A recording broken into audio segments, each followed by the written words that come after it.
All right, today we are jumping headfirst into Matthew 25. Now, this chapter tells three powerful stories. One about a midnight wedding, another about a high-stakes investment, and a final one about a king's ultimate judgment. They might sound totally different, but trust me, they're all telling one big story.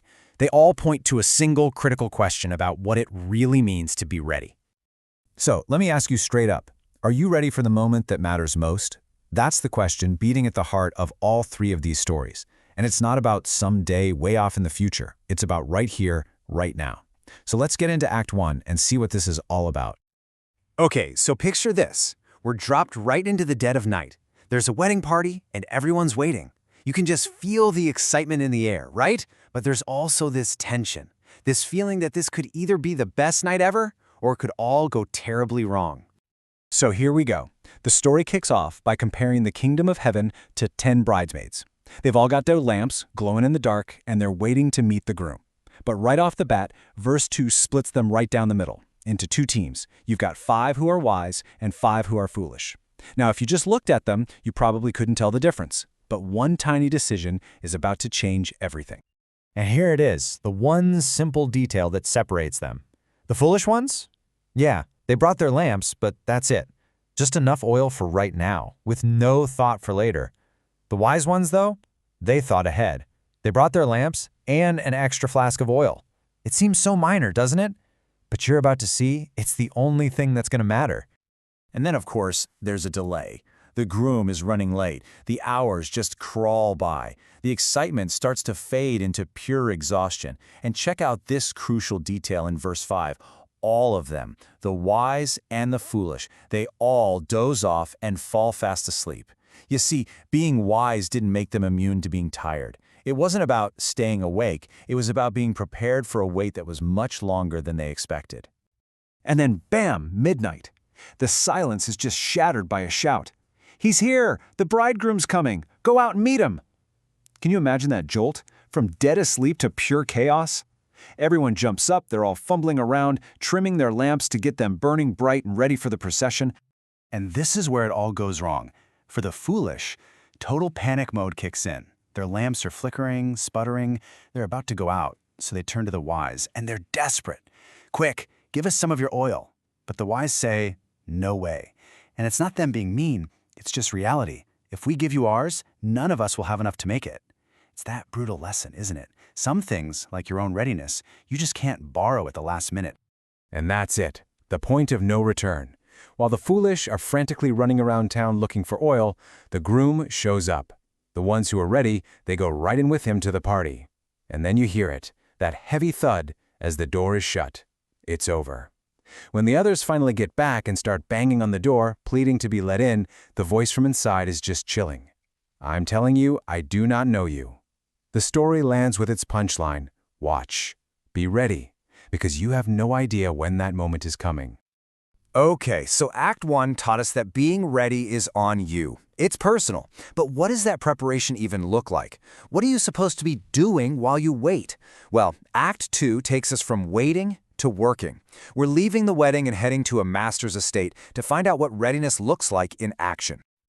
So here's the setup. A master is about to go on a long trip. He calls in 3 of his servants and hands over his wealth. And we're talking about talents here. A single talent was worth something like 20 years of wages for a regular worker. This is a fortune.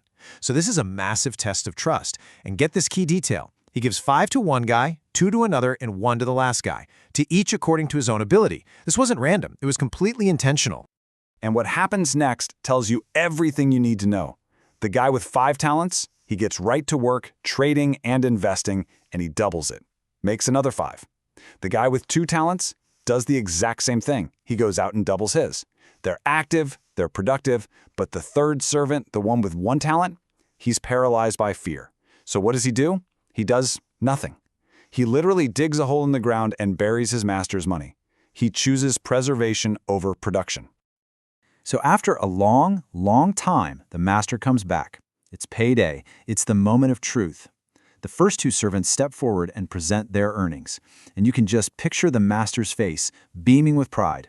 "Well done, good and faithful servant. You were faithful with a few things, so I'm going to make you ruler over many things. Enter into the joy of your Lord." Their faithfulness was rewarded with more responsibility and celebration. Then it's the third servant's turn, and his whole vibe is defensive. He's not sorry, he's making excuses. Lord, I knew you were a tough guy, so I got scared. I went and hid your talent. Look, here it is. You've got back what's yours. He didn't lose it, sure, but he didn't do a single thing with it. He was just happy to break even. And the master is not having it. His reply is absolutely scathing. You wicked and lazy servant. He uses the servant's own excuse against him. He says, even if you were too scared to trade with it, the bare minimum, the absolute least you could have done was put my money in the bank to collect interest. Because he did nothing, the consequence is swift and severe. Take the talent from him and give it to the one who has 10 talents. And now we arrive at Act 3, the finale. If Act 1 was about personal preparation and Act 2 was about putting that preparation to work, this last one shows us the ultimate standard by which that work is measured. The scale just explodes. We're not at a wedding, we're not on an estate, we're at the throne of the entire cosmos. This is the big one. Just try to imagine this scene. The Son of Man arrives in all his glory. He sits on this magnificent throne, surrounded by angels, and all of humanity, every person who ever lived, is gathered before him. And then, as easily and naturally as a shepherd separates his sheep from his goats, he just sorts everyone. The sheep to his right, the goats to his left. So here's the billion-dollar question. What's the test? What's he judging them on? The king turns to the sheep on his right, and he blesses them. And the reason why is so simple, it's almost shocking. It's not about complex theology or grand gestures. It's a list of basic human-to-human acts of compassion. I was hungry and you gave me food. I was thirsty and you gave me drink. I was a stranger and you took me in.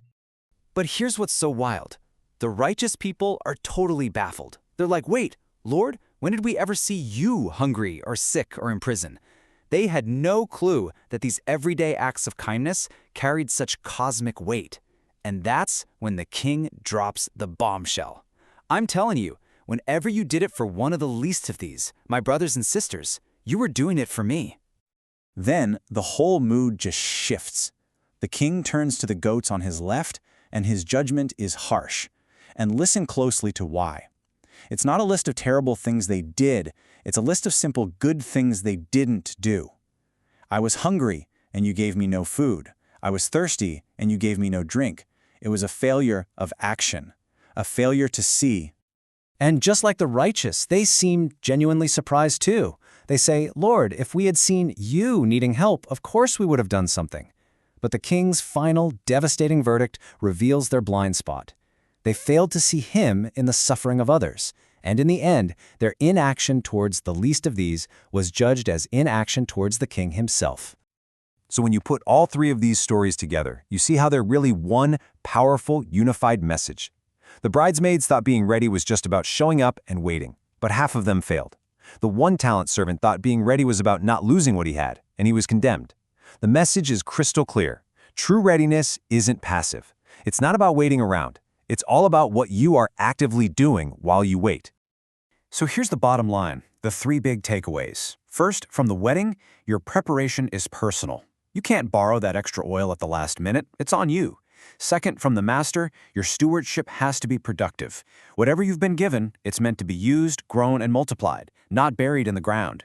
And third, from the king, compassion is the proof. The final test, the thing that shows you were really ready all along, is how you treated people in need.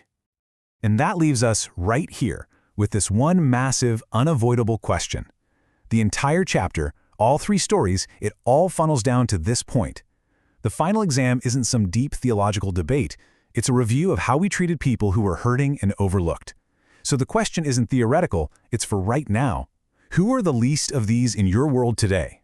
Because according to this text, how you answer that question with your actions is how you answer for everything.